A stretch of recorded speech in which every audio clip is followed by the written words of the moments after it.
مجھے جواب تو آپ نہ آئیے، آپ مجھ سے پوچھنا۔ حضرت عمر رضی اللہ تعالیٰ عنہ کو بتایا۔ اب یہ مولوی کے پیٹ میں درد ہو جائے اس میں ہمارے مسئلے نہیں ہے، ہمارا معاملہ ہی نہیں ہے۔ حضرت عمر رضی اللہ تعالیٰ عنہ کو بلایا، حضرت عمر سے پوچھا کہ آپ کو دے بے تنگ کرتے ہیں، یہ خرقہ آپ کو دے بے تنگ کریں تو آپ کیا کریں گے؟ آپ کو تحفہ دیں تو آپ نے فرمایا کہ میں آج کو حساب سے کروں۔ تو آپ نے فرمایا بات تو اچھی ہے لیکن یہ بھی جواب مانگے۔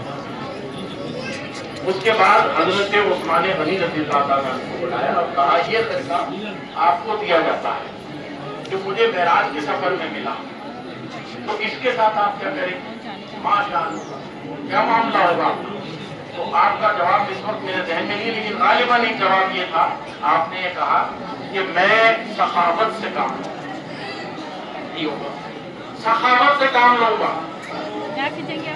اس کے بعد آپ نے فرمایا نبی پاک صلی اللہ علیہ وسلم نے کہ لا، یہ بھی وہ جملہ نہیں جو مجھے بار گئی ہے، کہا ولی المرتضیٰ کو بلا، شیر خدا کو بلاؤ، امام المشارق والمغارب کو بلاؤ۔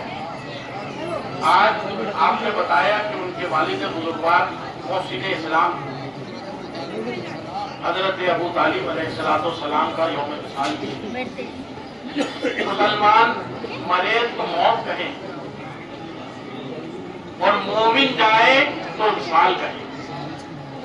اب آپ سمجھ لیں کہ مرتبہ ابو طالب وصال سے ہے ہمارے پاس۔ ولی کا بیٹا ولی ہے، وہاں مسلمانوں کے ایمان تو بات ہی نہیں آ رہی۔ ولی کا بیٹا ولی، خواجہ بطحاء کا بیٹا آج ان کا بھی وصال کا یوم۔ تو حضرت مولا علی مرتضیٰ کو بلایا گیا، حضرت مولا علی مرتضیٰ سے فرمایا کہ یہ خرقہ آپ کو دیا جاتا ہے، اللہ تبارک تعالیٰ نے کچھ مجھ سے ایسے بات کہی ہے کہ وہ میں سنوں گا، اسی کو یہ دوں گا۔ آپ سے فرمایا کہ آپ اس کو زیب تن کریں گے، یہ تاریخی جملہ ہے طریقت کی کتاب، تو اس خرقے کے ساتھ آپ کیا کریں گے؟ دیکھیے پوچھا سب سے ہے آپ نے، یہ معلوم تھا کہ حقدار وہی ہے۔ دیکھیے ایک بات ہے کہ ہم اپنے نبی کے عالم غیب ہونے کا ایمان رکھتے ہیں،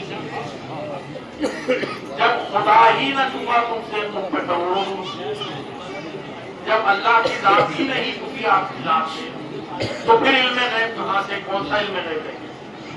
تو وہ تو جانتے تھے کہ علی کی ذات ہے، مگر اب علی سے پوچھنا تھا تاکہ شک و شبہات والوں کو سوال کا جواب مل جائے، اور میرے زبان سے نہیں علی کی زبان سے مل جائے۔ تو اگر نبی پاک صلی اللہ علیہ وسلم آ کر فوراً علی کو دے دیتے تو یہ کہا جاتا کہ بھائی نے بھائی کے ساتھ احسان کیا، کیونکہ آپ کے پاس احسان کا کوئی ہے ہی نہیں جملہ۔ ہم تو احسان سے یاد رکھتے ہیں محسن اسلام کو، تو وہ کہتے بھائی نے بھائی کے ساتھ سر پر احسان کیا، اور انہوں نے آپس میں بات کر لی۔ حضرت علی سے جب جملہ پوچھا تو آپ نے جواب دیا کہ میں لوگوں کے عیوب چھپاؤں گا، عیب چھپاؤں گا، پردہ پوشی کروں گا، لوگوں کے عیبوں پر پردہ ڈالوں گا۔ آپ کی خلافت کا دور ہے، آپ کی حیات کا دور ہے، علی کے سامنے کتنے پردے ہیں آپ دیکھ لیجیے جو علی نے ڈالے ہیں۔ علی کی ذات ہے، علی نے فرمایا کہ میں لوگوں کے عیوب پوشی کروں گا، لوگوں کے جو عیب ہوں گے وہ چھپاؤں گا، پردہ ڈالوں گا، پردہ پوشی کروں گا۔ رسول پاک صلی اللہ علیہ وآلہ وسلم نے فرمایا بلا یا علی۔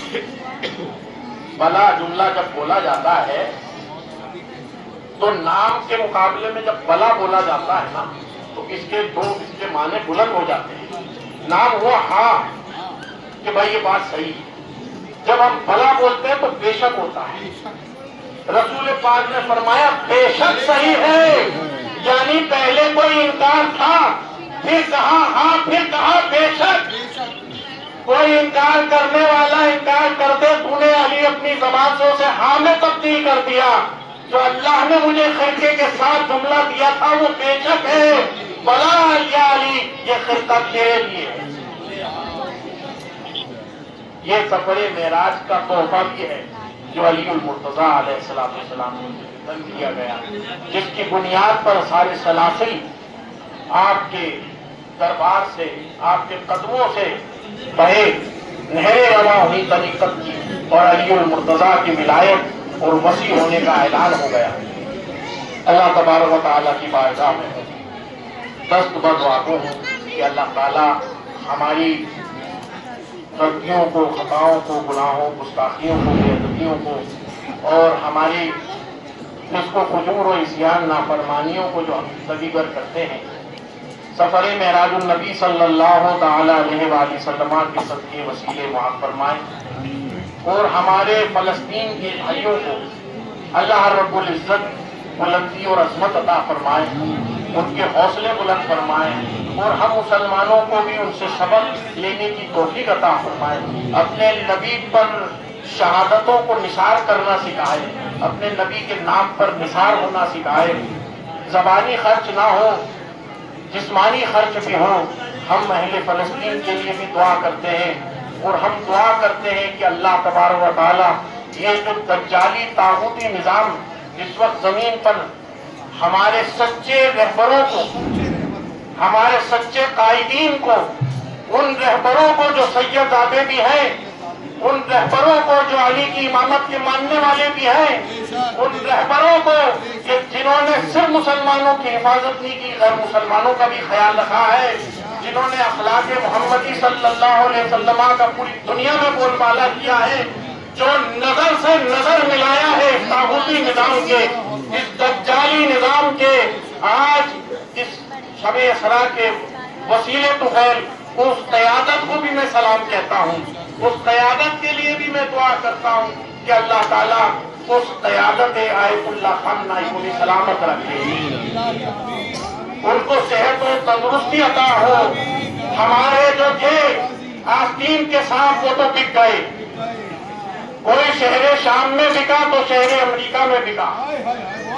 اللہ تبارک و تعالیٰ کی بارگاہ میں دعا ہوں کہ اللہ صدق کے زبان بھی عطا فرمائے، علی کی جرأت بھی عطا فرمائے، خیبر و خندق کا حوصلہ بھی عطا فرمائے، اور خامنائی صاحب کی طرح طرح ان سب مکاروں سے، سب کافروں سے، سب دجالوں سے، فرعونوں سے جو ہم مسلمانوں میں بھی ہیں اور جو باہر بھی بیٹھے ہیں، ان سے حفاظت فرمائے، ملک ایران کی بھی حفاظت فرمائے، ملک ہند کی بھی حفاظت فرمائے، بر صغیر میں بھی امن و امان قائم رہے، مسلمانوں کی رہبری اور قیادت پھر سے عالم میں چھا جائے، پھر سے ہمارا کھویا ہوا وہ دور واپس آ جائے۔ آمین آمین یا رب العالمین۔ والسلام علیکم ورحمۃ اللہ تعالی وبرکاتہ۔